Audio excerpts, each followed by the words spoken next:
A Record of a Mortal's Journey to Immortality has captivated countless readers with its rigorous cultivation system and realistic character portrayals.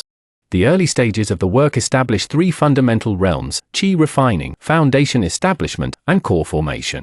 Each realm not only represents the depth of cultivation but is also closely related to the cultivator's lifespan and appearance. This setting not only enriches the layers of the cultivation world but also foreshadows the development of many later characters. This article will delve into the secrets of maintaining the appearance of female cultivators in A Record of a Mortal's Journey to Immortality, systematically analyzing the underlying cultivation logic and cultural connotations by combining details from the original work. In the setting of A Record of a Mortal's Journey to Immortality, the chi refining stage is the first step a cultivator takes into the world of cultivation. At this stage, the cultivator's physique begins to change, absorbing the spiritual energy of heaven and earth to temper themselves, but their lifespan does not increase, and their appearance will still naturally age over time. Upon reaching the foundation establishment stage, a cultivator's lifespan can increase to 200 years, and the rate of aging slows significantly. However, if one is already quite old at the time of foundation establishment, their appearance will remain in a middle-aged or elderly state. The core formation stage is a significant watershed. After core formation, a cultivator's lifespan increases dramatically, potentially reaching over 500 years. However, their appearance is usually frozen at the time of core formation, never regaining youth. Only the rate of aging decreases considerably. This setting reflects the cruelty and reality of the cultivation system. Time cannot be reversed, and every choice made on the path of cultivation leaves a mark on the body. It's worth noting that there are two main ways to maintain a youthful appearance during the core formation stage. One is to consume rare youth-preserving pills, and the other is to cultivate techniques with anti-aging effects.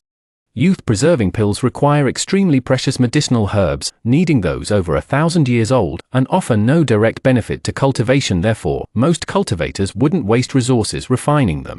Anti-aging techniques are relatively rare, especially those practiced by male cultivators, which explains why high-level male cultivators in the book often appear as middle-aged or elderly, such as Cheng Trenquan, Lu Luo, Li Huiyuan, and Lei Wanhe. In stark contrast, female cultivators mostly maintain youthful and beautiful appearances, such as Nangong Wan, Zi Ling, Yuan Yao, and Ling Yuling. This gender difference raises an interesting question: how do these female cultivators maintain their appearance? Is it through youth-preserving pills or age-defying techniques? Below, we will analyze several representative female cultivators in detail, based on the original text. 1. Nangong Wan, a perfect combination of the pure maiden reincarnation technique and natural talent. As a genius cultivator of the Hidden Moon sect, Nangong Wan's mechanism for maintaining her appearance is both typical and unique. First, she possesses extremely high aptitude, entering the core formation stage very early, becoming the youngest nascent soul female cultivator in the history of the Hidden Moon sect. Reaching the core formation stage at a young age naturally laid the foundation for maintaining a youthful appearance. More importantly, Nangong Wan cultivates the Hidden Moon sect's secret technique, the pure maiden reincarnation technique. This technique is not only powerful but also has the effect of preserving one's youthful appearance. The original text describes how this technique even allows her to briefly revert to her youthful appearance every few decades during the technique's reincarnation cycle. This cyclical change showcases the magic of the cultivation technique and hints at Nangong Wan's unique advantage in preserving her youth, not a static youth, but a youthful appearance maintained through a cyclical process. Nangong Wan's case embodies the combination of talent, cultivation technique, and opportunity. Her exceptional talent enabled her to achieve core formation early. Her top-tier cultivation technique provided the guarantee of youthful appearance, and the resource support from the Yangyu sect, a major sect, was also indispensable. This multi-layered guarantee allowed her to maintain her stunning beauty for a long time, making her a model for female cultivators in the book. 2. Zi Ling, a reflection of the Muin sect's tradition and culture.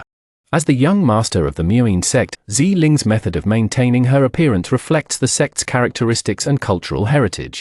The Muin sect is a famous sect in the chaotic Star Sea, specializing in cultivating female cultivators with both beauty and talent, renowned for its seductive arts. Under this sect's culture, cultivating a technique with anti-aging effects is almost inevitable. In the original novel, Han Li praised Zi Ling's excellent talent but explicitly stated that she did not possess a heavenly spiritual root. This means her rapid progress and maintained appearance relied more on her cultivation techniques than on pure talent. The Myriad Sound sect's cultivation system clearly includes a complete method for preserving youth, not only for aesthetics but also as part of the sect's core skills. Beauty itself is a crucial weapon for Myriad Sound sect cultivators. The same phenomenon is observed in other female cultivators of the Myriad Sound sect, such as Madame Fan and Wen Siyue, who all maintain youthful and beautiful appearances. This reflects the profound influence of sect culture on cultivator choices. Under specific circumstances, preserving youth transforms from a personal choice into a sect requirement, from a luxury into a necessity for cultivation. 3. Ling Yuling, a product of the Star Palace's foundation and resource allocation. As the young master of the Star Palace and the daughter of the twin saints of heavenly stars, Ling Yuling enjoys a prestigious position and abundant resources. Despite the Star Palace's profound foundation and countless rare elixirs, the original text explicitly states that she did not consume a youth-preserving pill but instead cultivated a technique with youth-preserving effects. This choice warrants deep consideration. With the Star Palace's capabilities, obtaining the materials for the youth-preserving pill wouldn't be difficult. However, Ling Yuling still chose to use cultivation techniques to preserve her youth, possibly due to the following considerations. First, the sustainability of the cultivation method. The effects of pills may weaken over time, while the effects of cultivation methods are long-lasting. Second, the compatibility between the cultivation method and her cultivation level. A specific cultivation method might complement her main cultivation method. And third, status symbolism. As the young master of the Star Palace, cultivating the sect's high-level youth-preserving techniques is also a form of identity recognition. Ling Yuling's case demonstrates the privileges of heirs of top-tier forces. She doesn't have to make a difficult choice between cultivation and appearance, but can have both. The Star Palace's tens of thousands of years of heritage provides her with ample choice, reflecting the unequal distribution of resources in the cultivation world. 4. Yuan Yao, an alternative path to resource acquisition through chance encounters. Yuan Yao's case represents a possible path for independent cultivators and ordinary cultivators. With average talent and no powerful background, she would normally find it difficult to obtain resources for preserving youth. However, through a chance encounter, she and her senior sister Yanli joined forces to kill the young master of the Qinggang sect, obtaining all his treasures. The Qinggang sect is a major sect in the chaotic Star Sea. The young master of Qingdang, as the sole heir of the three young old demon, carries numerous treasures and rare elixirs, including the exotic beast, Crying Soul. These resources likely include youth-preserving pills or techniques for maintaining youth. Yuan Yao's ability to maintain her youthful appearance is a result of this fortuitous encounter. This case reveals another reality of the cultivation world. For most cultivators, obtaining youth-preserving resources through legitimate means is extremely difficult, but fortuitous encounters, adventures, and special events can open unexpected pathways.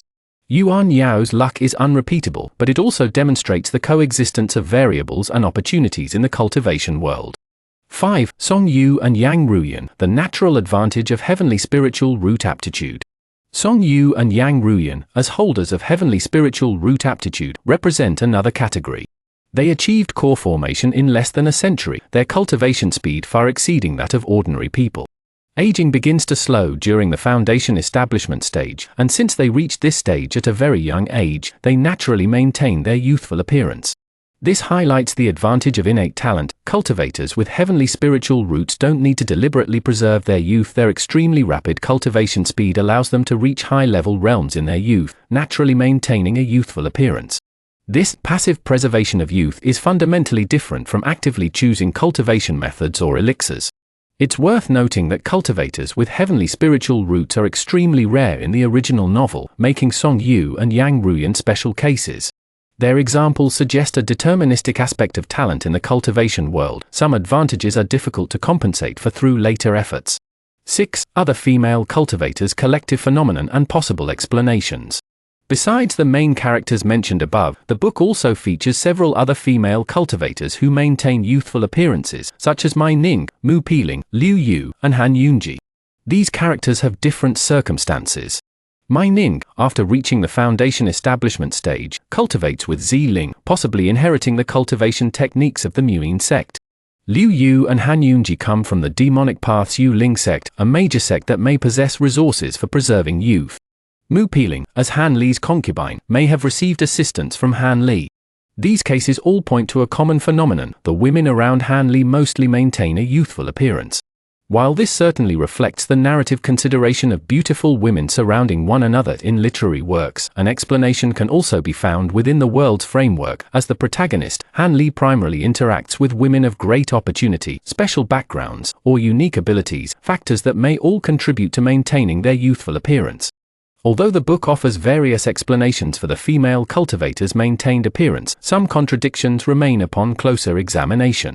The most obvious is the mismatch between age and appearance. While foundation establishment cultivators experience slower aging, those who achieve foundation establishment at an older age still appear middle-aged or elderly, like Rong Lingdao, the leader of Huangfeng Valley. However, Liu Yu, Mu Piling, Mai Ning, and others, whose aptitudes are not outstanding and who should have been older when they achieved foundation establishment, all maintain the appearance of someone in their 20s, which does seem somewhat jarring. Possible explanations for this include selective description. The author may have intentionally chosen to depict female cultivators who maintain their youthful appearance, while omitting ordinary female cultivators, to enhance the narrative effect.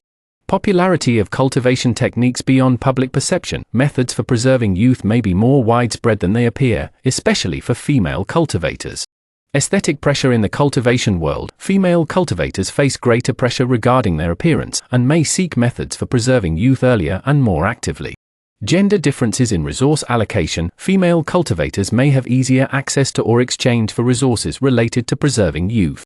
The original work does indeed feature elderly female cultivators, such as Lady Tai in the Tsankuan instance, the mid-nascent soul stage old woman from the Yi family of the Great Jin dynasty, and the late-nascent soul stage old woman from Yiyang Palace, proving that not all female cultivators are young. However, these characters are mostly supporting roles or villains, and their numbers are relatively small, further reinforcing the narrative pattern of most main female characters being young. The phenomenon of female cultivators maintaining their appearance in A Record of a Mortal's Journey to Immortality is not merely a matter of cultivation setting, but also carries rich cultural connotations. Firstly, it reflects the worship of youth in cultivation culture. Against the backdrop of the pursuit of immortality, youthful appearance becomes a direct manifestation of this aspiration, an outward marker of cultivation achievements. Maintaining youth is not merely an aesthetic requirement, but also proof of cultivation accomplishments. Secondly, this reflects the differences in gender roles within the cultivation world. Male cultivators prioritize increasing their strength, with appearance being secondary. Female cultivators face a dual standard of both appearance and strength. This difference is both a projection of gender concepts in contemporary society and provides multi-dimensional space for character development. Furthermore, this phenomenon constitutes part of the aesthetics of cultivation. Xinxia fantasy martial arts literature often constructs an ideal world beyond the mortal realm, where characters must conform to the aesthetic expectation of ethereal beauty. Young and beautiful female characters and elderly, otherworldly male characters form the two poles of this aesthetic system. Finally, from a narrative function perspective, the physical appearance of female characters also serves the emotional arc and reader expectations. The beauty of the main female characters enhances the romantic elements and visual imagination of the story, conforming to the creative principles of popular literature. The phenomenon of female cultivators maintaining their youthful appearance in A Record of a Mortal's Journey to Immortality is a complex issue that integrates cultivation settings, character development, cultural projection, and narrative strategies. By analyzing representative characters such as Nangong Wan, Zi Ling, Ling Yuling, and Yuan Yao, we can see multiple pathways, special cultivation techniques, sect inheritance, top-tier resources, exceptional aptitude, and fortuitous encounters. These pathways are not only logically sound within the cultivation system but also reflect the consistency of the work's internal setting. At the same time, this phenomenon is also influenced by narrative choices and aesthetic preferences. While respecting the basic cultivation settings, the author uses reasonable explanations to maintain the youthful appearance of the main female characters, satisfying both the self-consistency of the worldview and conforming to the creative principles of genre fiction and reader expectations. From a broader perspective, A Record of a Mortal's Journey to Immortality test treatment of cultivators' appearances showcases the art of balancing realistic logic and fantastical aesthetics in cultivation literature. It acknowledges the harsh reality of the passage of time and the arduousness of cultivation while preserving space for the ideal of transcending the mortal realm and achieving eternal youth. This balance is a crucial source of the work's charm and one of the keys to its standing out among numerous Xinxia fantasy martial arts works. The path to immortality is long and arduous. Eternal youth may be just one aspect of this journey, yet it reflects the cultivator's relentless pursuit of transcending the mortal realm and achieving eternity. In the world of A Record of a Mortal's Journey to Immortality, every instance of preserving one's appearance represents a story of cultivation, a struggle for resources, and a choice of culture. This is precisely the charm of the cultivation world. Within the most extraordinary fantasy lies the most authentic humanity and choices.